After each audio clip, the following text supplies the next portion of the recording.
কুমিল্লাপুর 2026 ভাড়া 4/3 21,000 টাকা। 4/3 প্রদান 21,000 টাকা। এই জিনিসটা কোথায় দেওয়া আছে? রেওয়া মিলে, এবং তোমার সমন্বয়ে কিছু দেওয়া নাই। তাহলে তুমি এটা বিশদ আয় বিবরণীতে কিভাবে বসাবা এবং তোমার আর্থিক অবস্থার বিবরণীতে কিভাবে বসাবা, চলো এই জিনিসটা আমরা শিখে নিই। এখন দেখো, বিশদ আয় বিবরণীতে আমরা এটা বসাবো পরিচালন ব্যয়, এবং আর্থিক অবস্থার বিবরণীতে বসাবো চলতি দায়। তো বিশদ আয় বিবরণী পরিচালন ব্যয় কি বসাবো? আমার যতটুকু ভাড়া প্রদান করছি, আমার ভাড়া প্রদান করছে 4/3, বা এই জিনিসটাকে এভাবে দেওয়া থাকতে পারে যে 4/3 বা অংশ, এই দুইভাবে একই কথা। তো দেখো, 21,000 টাকা হচ্ছে আমার পরিশোধিত ভাড়া। পরিশোধিত ভাড়া হচ্ছে 3 ভাগ। 4 ভাগের মধ্যে আমার 3 ভাগ পরিশোধ করছে। অর্থাৎ আমরা বলি না যে 4 মাসের মধ্যে 3 মাস, তেমনি এটা হচ্ছে 4 ভাগের মধ্যে 3 ভাগ। তো এটা দেখো, তোমার 21,000 টাকা হচ্ছে তোমার 3 ভাগের টাকা। তাহলে আমার পরিশোধ করছে বেতন কত টাকা? যে টাকাটা পরিশোধ করছে বেতন 21,000 টাকা। 21,000 টাকা। এবং তোমার বাকি আছে কত, বকেয়া আছে কত, কিভাবে বের করবা? তোমার 4 ভাগ টাকা দিয়ে দিচ্ছি, 4 ভাগের মধ্যে 3 ভাগের টাকা দিয়ে দিছি, আর আছে 1 ভাগের টাকা। এখন তুমি এই 1 ভাগের টাকা কিভাবে বের করো? তাহলে আমরা লিখতে হবে বকেয়া। কিভাবে লিখবো বকেয়ার টাকা? খেয়াল করো, তোমার যেহেতু 3 ভাগের টাকা বের হয়ে গেছে, 3 ভাগের টাকা দেওয়া আছে, তাহলে তুমি এই 21,000-কে 3 দিয়ে ভাগ দিবা। 21,000-কে যদি 3 দিয়ে ভাগ দাও, তোমার 1 ভাগের টাকা বের হয়ে যাবে। তাহলে তুমি এটা কিভাবে লিখতে পারো? 21,000 21 দেখো, তোমার 21,000-কে আমি 3 দ্বারা ভাগ দেব, 1 দিয়ে গুণ দেব।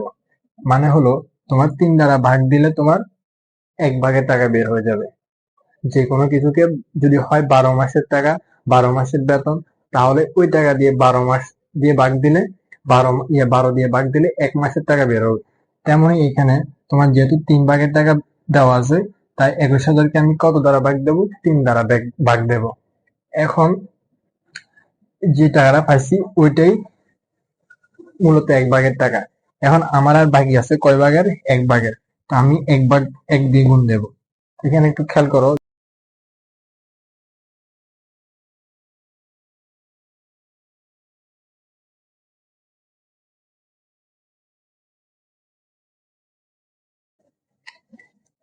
এখানে দেখো, আমি 3 দিয়ে 21,000-কে ভাগ দিলাম, আমার উত্তর আসছে 7,000। 7,000, আমি এই 7,000-কে 1 দিয়ে গুণ দেবো, উত্তর 7,000। কারণ আমার বকেয়া বেতন হচ্ছে 7,000। তাহলে আমার টোটাল বেতন কত? 28,000। আশা করি বুঝতে পারছো। তাহলে এখন দেখো, আমি এখানে 1 ভাগের টাকা বকেয়া আছে। যদি বলতো আমাকে 2 ভাগের টাকা বকেয়া আছে, সাপোজ ধরো এখানে 4 না দিয়ে 5 দেওয়া হয়েছে।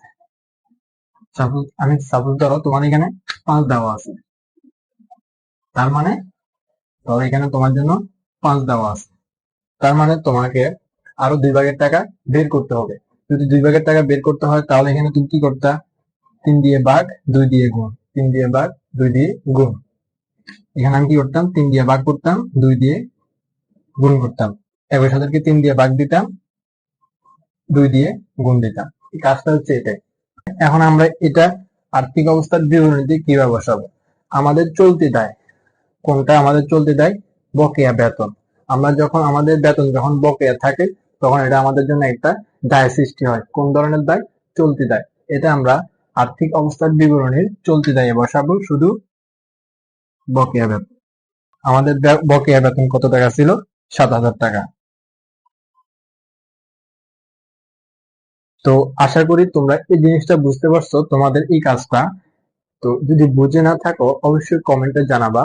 আর যদি তোমার কোনো বন্ধু এই জিনিসটার উপর দুর্বলতা থাকে, তাহলে তাকে অবশ্যই মেনশন করে দেবা, এবং অবশ্যই ভিডিওটা তার কাছে শেয়ার করে দেবা।